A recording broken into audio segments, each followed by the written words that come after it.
Hello friends, आपल्या सर्वांची आवडती मालिका लपंडाव या मालिकेच्या आजच्या बुधवार 18 मार्चच्या एपिसोडमध्ये एकानंतर एक जबरदस्त ट्विस्ट आले आहेत. सगळ्यात आधी तर कान्हा हा सरकारच्या सत्य जाणून घेण्याच्या खूप जवळ पोहोचला आहे.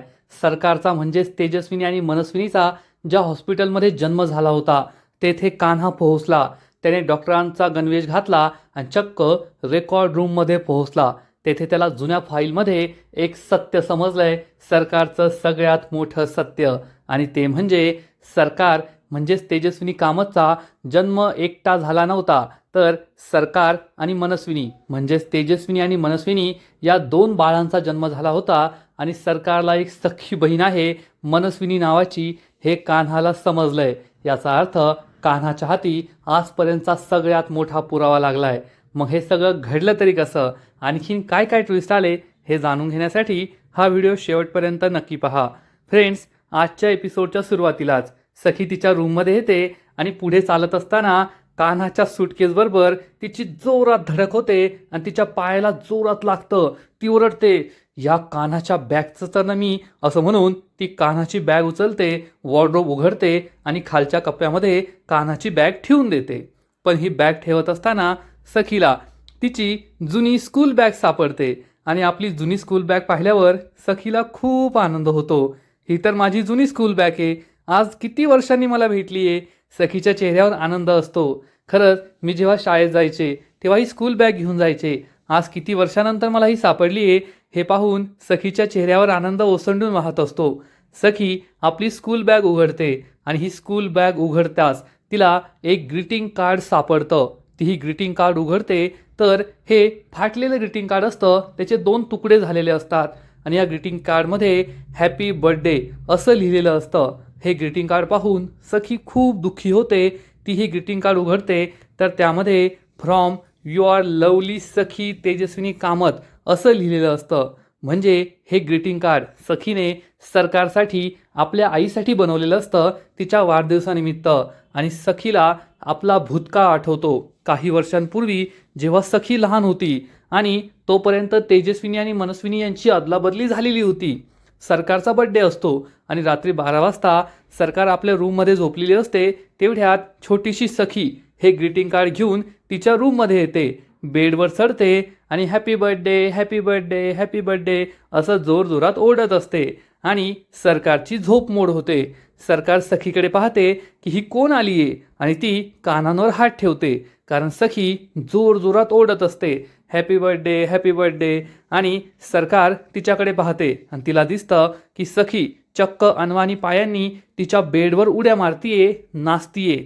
सरकारला खूप राग येतो. सरकार उठून बसते, सखीला पकडते आणि जोरात खाली आपटते. सखीला ती हात धरून घेते आणि बेडवरून खाली उतरवते. सखी चांगलीच घाबरते. सरकार तिला चिडून जाब विचारते, तुला काही मॅनर्स आहेत की नाही, माझ्या बेडवर तुझे घाणेरडे पाय घेऊन नाचतीये, मूर्ख कुठली, कशाला आली होतीस माझ्या रूममध्ये इतक्या रात्री 12 वाजता.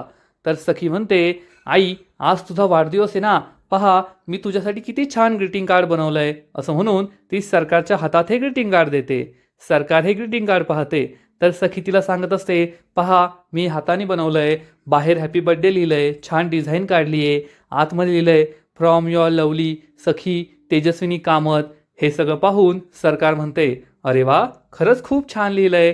सखीला आनंद होतो. सरकार तिला म्हणते, तुला माहिती आहे का मला हे किती आवडलंय. सखी म्हणते नाही. सरकार म्हणते, थांब तुला दाखवते. आणि ती चक्क या ग्रीटिंग कार्डचे 2 तुकडे करते. टारा टारा फरा फरा हे ग्रीटिंग कार्ड फाडून टाकते. सखीच्या पायाखालची जमीनच सरकते. छोट्याशा सखीला खूप वाईट वाटतं आणि सरकार सखीवरच हे ग्रीटिंग कार्ड फेकून देते. सखी ढसाढसा रडू लागते आणि सरकार एकदम वाईट आईसारखी तिच्या समोर उभी असते आणि बिचारी छोटीशी सखी रडत असते. आणि मोठ्या सखीला हे सगळं आठवतं आणि आजही तिच्या डोळ्यात पाणी येतं. ती रडू लागते. ती या ग्रीटिंग कार्डकडे पाहते. हे ग्रीटिंग कार्ड अजूनही जोडलेलं नसतं आणि सखी म्हणते की फाटलेलं जोडता येतं पण फाडलेलं जोडता येत नाही. ती मागे वळून पाहते तर चक्क सरकार तिच्यासमोर उभी असते. सरकार या ग्रीटिंग कार्डकडे पाहते तर सरकारला सुद्धा जे काही घडलं होतं काही वर्षांपूर्वी ते सगळं आठवतं. सखी खूप दुःखी असते. सरकार तिच्या हातातून हे ग्रीटिंग कार्ड घेते आणि सखीला काहीच न बोलता या ग्रीटिंग कार्डकडे पाहत असते. सखी तिच्याकडे पाहत असते. सरकार सखीच्या ड्रेसिंग टेबलजवळ येते. तेथून ड्रॉवर उघडते. यामध्ये चिकटपट्टी असते आणि सरकार चक्क हे तिनेच फाडलेलं ग्रीटिंग कार्ड या चिकटपट्टीने जोडते. सखी तिच्याकडेच पाहत असते. सखीला आश्चर्य वाटतं की ही सरकार आहे का? ज्या सरकारने हे ग्रीटिंग कार्ड फाडलं होतं ती सरकार हे ग्रीटिंग कार्ड जोडतीये यावर सखीचा विश्वासच बसत नाही. आणि सरकार हे ग्रीटिंग कार्ड दोन्ही बाजूने जोडते आणि हे सगळं होत असताना सरकारसुद्धा काही बोलत नाही आणि सखीसुद्धा काही बोलत नाही. आणि सरकारचं हे अजब वागणं पाहून सखीला सुद्धा आश्चर्य वाटतं की ज्या बाईने फाडलंय तीच बाई जोडतीये आणि ते सुद्धा इतक्या वर्षानंतर. ही सरकार अचानक कशी काय बदलली हाच प्रश्न सखीला पडतो. पण सरकार का बदलली आहे हे आपल्या सगळ्यांना माहिती आहे, कारण सरकारला सखीची सगळी प्रॉपर्टी स्वतःच्या नावावर करून घ्यायची आहे. इकडे कबीर किर्लोस्करच्या बंगल्यामध्ये कबीर आपल्या बिडिंगचा सगळा प्लॅन माला सांगतो. मा त्याला म्हणते, कबीर मी तयार आहे, मी तू सांगितल्याप्रमाणे सगळं करेल, पण तू मी सांगितलेलं काम करायचं. कबीर विचारतो कोणतं काम? तर मा म्हणते तू त्या प्रॉपर्टीच्या पेपर्सवर मला सखीच्या सह्या आणून द्यायच्या. तर कबीर म्हणतो काय मा, तुम्ही मला हे काय काम सांगताय? तर राजलक्ष्मी म्हणते हो, आता मी तुझं काम करणार तर तुलाही माझं काम करावंच लागेल.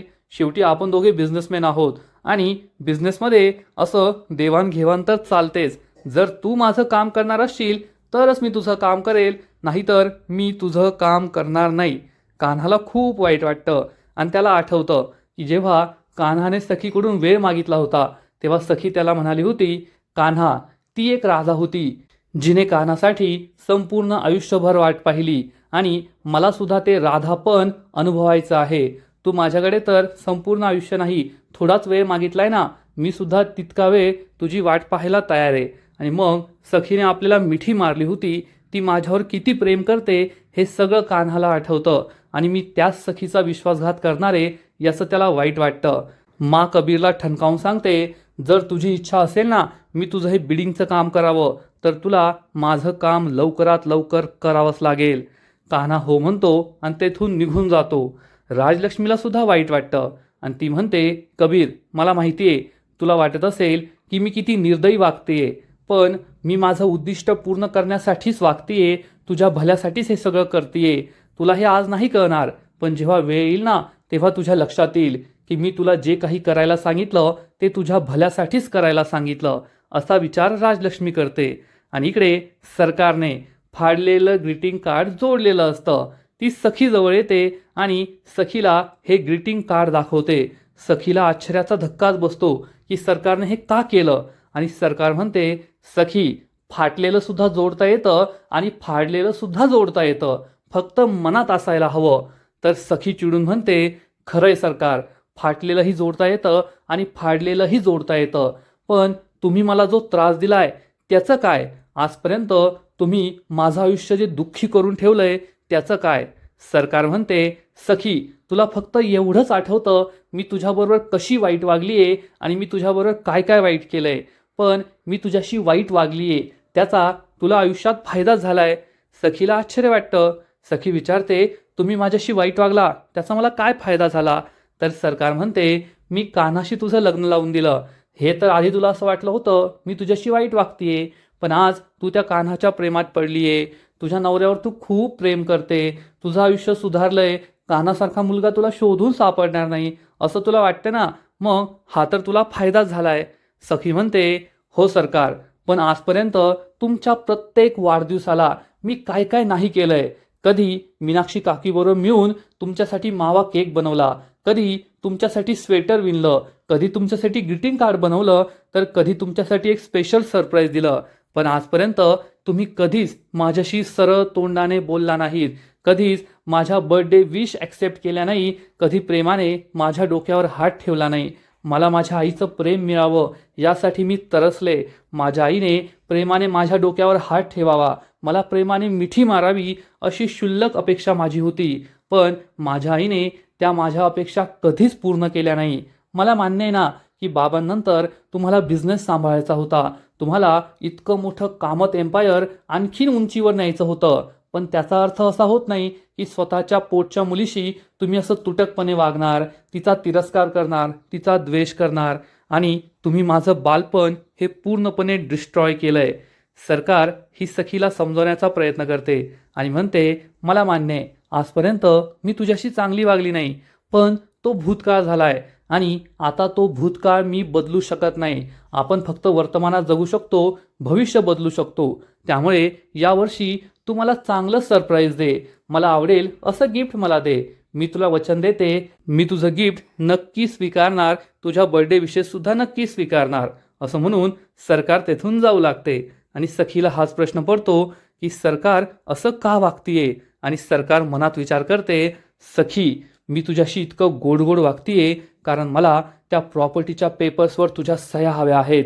माझं काम अडलंय, जर माझं हे काम अडलं नसतं ना तर मी तुला केव्हाच संपवलं असतं. असा विचार करून सरकार तेथून निघून जाते.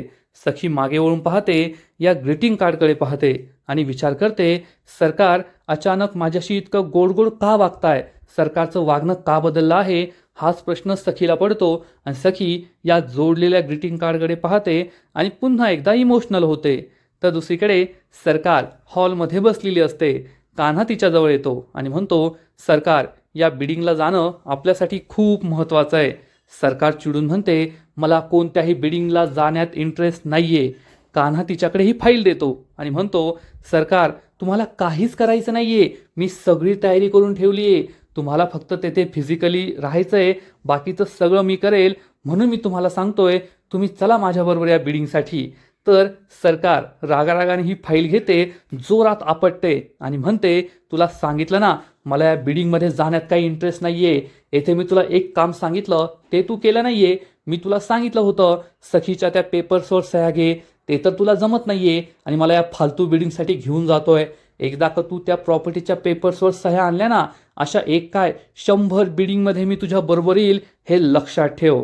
कान्हा विचार करतो, हा तर खूप मोठा प्रॉब्लेम झालाय. जर सरकारच त्या बिडिंगमध्ये नाही आली तर ती बिडिंग ठेवून काय फायदा. काहीतरी करावं लागेल, काहीतरी वेगळा प्लॅन बनवावा लागेल.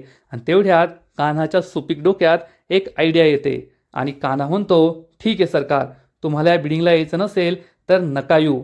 मला तर असं वाटत होतं की माझ्या सरकारचा अपमान झालाय ना तो मी नाही सहन करणार.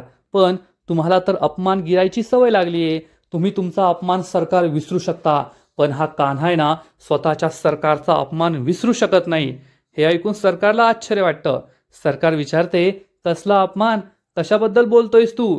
तर कान्हा म्हणतो, ती कोण त्या किर्लोस्कर कंपनीची मालकीन कोण आहे, मला तर नाव सुद्धा आठवत नाहीये. सरकार म्हणते, राजलक्ष्मी किर्लोस्कर. कान्हा म्हणतो, हो, त्या राजलक्ष्मी किर्लोस्करने मागच्या वेळेस तुम्हाला बिडिंगमध्ये हरवलं होतं आणि तेव्हा माझ्या तळपायची आग मस्तकात गेली होती. मी तेव्हाच ठरवलं होतं की सरकारच्या अपमानाचा बदला घ्यायचा आणि या राजलक्ष्मी किर्लोस्करच्या नाकावर टिच्चून तिला बिडिंगमध्ये हरवायचं. आणि आजची जी बिडिंग आहे ना त्या बिडिंगची सगळी तयारी मी केली आहे. तुम्ही फक्त माझ्याबरोबर आला असताना तर आपण त्या राजलक्ष्मी किर्लोस्करला हरवलं असतं. पण जाऊ द्या, आता तुमचीच इच्छा नाहीये, तुम्ही स्वतःचा अपमान विसरला आहात, तर मग मी तरी काय करणार. ठीक आहे, नका येऊ तुम्ही. सरकार चिडून म्हणते, येणार आहे मी माझा अपमान कधीच विसरत नाही. सरकार आपला अपमान कधीच विसरत नाही आणि अपमानाचा बदला व्याजासकट देते. मी तुझ्याबरोबर त्या बिडिंगला यायला तयार आहे, चल आपली गाडी काढ. असं म्हणून सरकार रेडी व्हायला जाते. कान्हा चांगलाच खुश होतो. आता या बिडिंगबद्दल कान्हाचा काय प्लॅन आहे ते तर आपल्या नंतरच कळेल. आणि इकडे सखी हे ग्रीटिंग कार्ड पाहत असते, सरकारच्या वागण्याचा विचार करत असते की सरकारने हे ग्रीटिंग कार्ड का जोडून दिलं, अचानक सरकारचं वागणं का बदललंय हेच सखीला कळत नाही. पण सखी पॉझिटिव्हली विचार करते आणि म्हणते, ठीक आहे ना, इतक्या वर्षांपासून मी सरकारच्या प्रेमासाठी तरसले होते आणि जर सरकारला आता सगळं विसरून नव्याने सुरुवात करायची असेल तर मी सुद्धा नव्याने सुरुवात करायला हवी. मी सुद्धा सरकारला सरप्राईज देते, सरकारला माझं सरप्राईज नक्कीच आवडेल असा विचार सखी करते. आणि इकडे तेजस्विनी कामत ही बिचारी मनस्विनीच्या म्हणजेच सरकारच्या कालकोठडीमध्ये असते. खूप दुःखी असते आणि विचार करते, 2 दिवसानंतर माझा वाढदिवस आहे. मागील 12 वर्षांपासून मी माझ्या सखीला पाहिलं नाहीये. आता माझी सखी मोठी झाली असेल आणि आता तर मी माझ्याच घरात आहे, माझा आवाज ऐकू जाईल इतकी जवळ आहे माझी मुलगी माझ्यापासून, पण मी तिला भेटू शकत नाहीये. माझ्याबरोबर तसं का होतंय, मी काय मोठं पाप केलंय असं म्हणून तेजस्विनी ढसाढसा रडू लागते. ती हा गायवासराचा बॅच पाहते आणि म्हणते, साईबाबा मला माझ्या सखीला भेटायचंय, मला सखीला भेटायचंय, या वाढदिवशी माझी आणि सखीची भेट घडून आणा, हीच माझी प्रार्थना आहे. तेजस्विनी या गायवासराच्या बॅचवर प्रेमाने हात फिरवते आणि तिला सखीची आठवण येते. जेव्हा सखी ही खूप लहान होती, राघव जिवंत होता. राघव, तेजस्विनी आणि सखी सदन चाळीत गेले होते गणपती उत्सवासाठी. त्यानंतर दिवाळीला तिने सखीला उठणं लावलं होतं, हे सगळं तेजस्विनीला आठवतं. सखी ही आपली किती लाडकी होती हे सगळं तेजस्विनी आठवते आणि खूप इमोशनल होते आणि साईबाबांना प्रार्थना करते, साईबाबा प्लीज माझी ही इच्छा पूर्ण करा, मला यावर्षी माझ्या वाढदिवसाला माझ्या सखीला भेटायचंय, डोळे भरून तिला पाहायचंय, तिची आणि माझी भेट होऊ द्या. असा विचार करून तेजस्विनी ढसाढसा रडत असते, खूप दुःखी असते.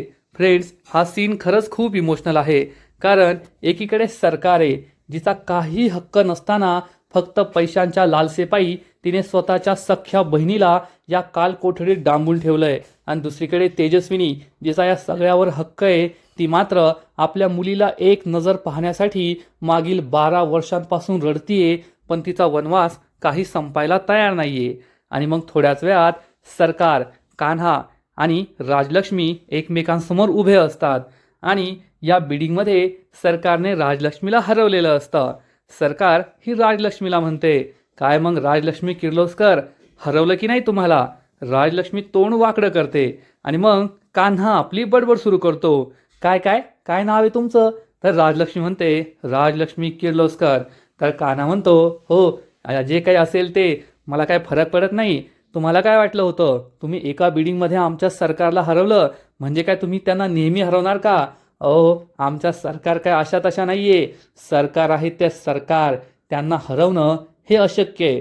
पण मागच्या वेळेस तुम्ही चुकून जिंकलात, सरकारचं लक्ष नव्हतं म्हणून.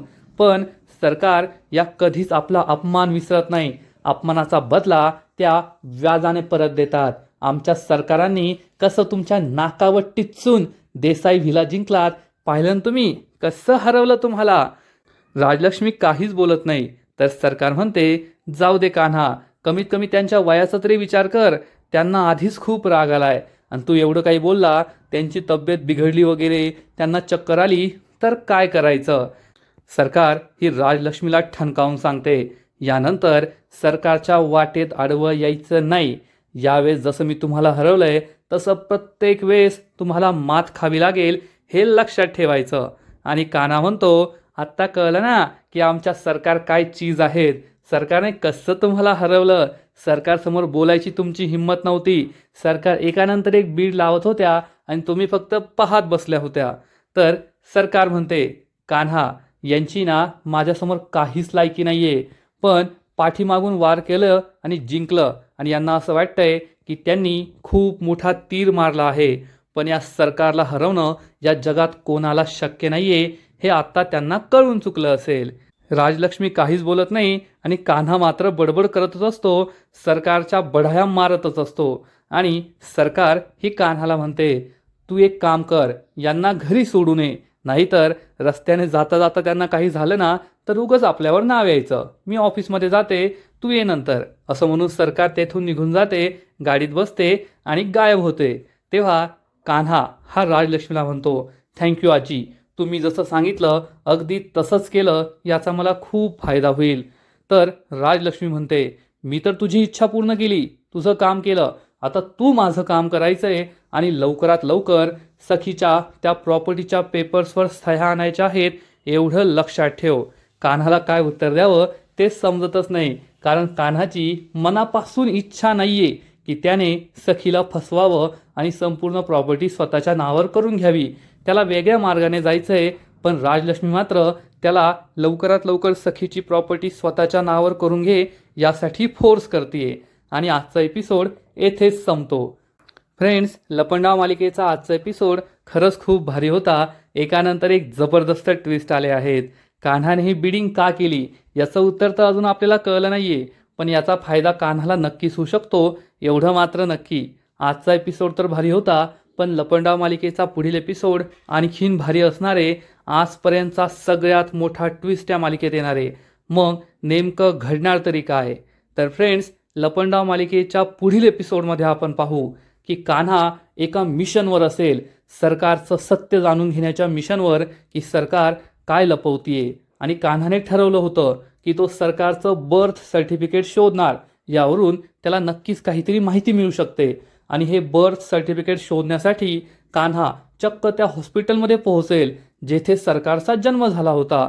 आणि या हॉस्पिटलमध्ये तो काय माहिती काढण्यासाठी असंच नाही जाणार, तर चक्क डॉक्टरांचा गणवेश घालून तोंडावर मास्क घेऊन या हॉस्पिटलमध्ये तो पोहोचणार. म्हणजे त्याला जेथे जायचं असेल तेथे तो सहजासहजी जाऊ शकतो. आणि तो या हॉस्पिटलमध्ये घुसणार तेव्हा त्याला कुणीच अडवणार नाही, कारण कान्हा हा डॉक्टरांच्या वेशात असेल. आणि त्यानंतर तो चक्क रेकॉर्ड रूममध्ये जाणार, जेथे सगळे रेकॉर्ड्स ठेवलेले असतात की येथे कोणाचा जन्म झालाय, कोणकोणते पेशंट आले होते. आणि मग कान्हा अनेक वर्षांपूर्वीची एक फाईल शोधणार आणि या फाईलमध्ये त्याला अशी काहीतरी माहिती मिळेल जी पाहून त्याच्या पायाखालची जमीनच सरकणार.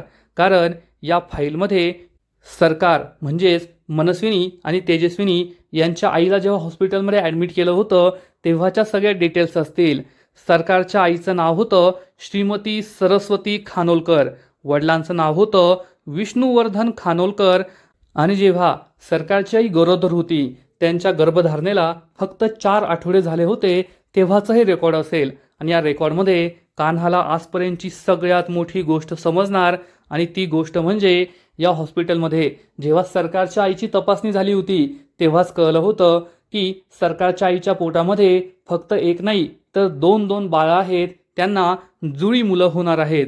आणि मग त्याच्या पुढचं रेकॉर्ड असेल, ज्या रेकॉर्डमध्ये कान्हाला पुढची डिटेल समजणार की या हॉस्पिटलमध्ये सरकारच्या आईने फक्त एक नाही तर 2 मुलींना जन्म दिला होता, 2 जुळ्या मुलींना. एका मुलीचं नाव होतं तेजस्विनी आणि दुसऱ्या मुलीचं नाव होतं मनस्विनी. हे पाहून कान्हाच्या पायाखालची जमीनच सरकणार. त्याला सरकारचं सगळ्यात मोठं सत्य कळलंय की सरकारला एक बहीण होती मनस्विनी नावाची. आणि मग एवढं समजल्यावर कान्हाला सगळा काही अंदाज लागणार आहे की आता आपल्या घरामध्ये जी आहे ती मनस्विनी आहे आणि जी चांगली होती सखीची खरी आई ती तेजस्विनी होती. आणि या सगळ्या गोष्टीमुळेच सही बदलण्याचा घोळ झाला होता, हे सुद्धा कान्हाला समजणार. तर दुसरीकडे तेजस्विनी ही कालकोठडीत असेल, खूप दुःखी असेल आणि विचार करत असेल की या कालकोठडीतून माझी सुटका कधी होणार, मी माझ्या मुलीला कधी भेटणार. इकडे सखी ही सरकारवर खुश असेल, जर आता सरकारने बदलायचं ठरवलंय तर मी सुद्धा सरकारशी गोड वागायला हवं असं म्हणून ती सरकारला भेटायला जाणार आणि म्हणेल, सरकार आता तुम्ही बदलायचं ठरवलंय तर मी सुद्धा तुमच्या बर्थडेला तुम्हाला खूप छान सरप्राईज देईल. हे ऐकून सरकार ही समोरासमोर तर खुश असल्याचं नाटक करेल, पण मनात विचार करेल, सखी मला तुझं सरप्राईज नको आहे, मला तुझी प्रॉपर्टी हवी आहे, त्या प्रॉपर्टीच्या पेपर्सवर सह्या कर, हेच माझ्यासाठी सगळ्यात मोठं सरप्राईज असणार आहे. आणि मग या सगळ्या डिटेल्स घेऊन कान्हा घरी पोहोचणार. सखी त्याची बॅग घेण्याचा प्रयत्न करेल आणि कान्हाच्या बॅगमधून प्रॉपर्टीचे पेपर्स खाली पडणार, जे सखी वाचेल आणि कान्हाला जाब विचारणार, कान्हा हे सगळं काय? मग कान्हा सखीला काय उत्तर देईल हे पाहणं खूप इंटरेस्टिंग असणार आहे. तर फ्रेंड्स, तुम्हाला सुद्धा लपंडाव ही मालिका आवडते ना? नक्कीच कमेंट करून सांगा. आणि या मालिकेचे असेच नवीन नवीन एपिसोड, नवीन नवीन अपडेट सर्वात आधी जाणून घेण्यासाठी व्हिडिओला लाईक करा, शेअर करा, चॅनलला सबस्क्राईब करून बेल आयकॉनवर क्लिक करा, म्हणजे या मालिकेचे नवीन नवीन एपिसोड तुम्हाला सगळ्यात आधी पाहायला मिळतील. खूप खूप खूप धन्यवाद.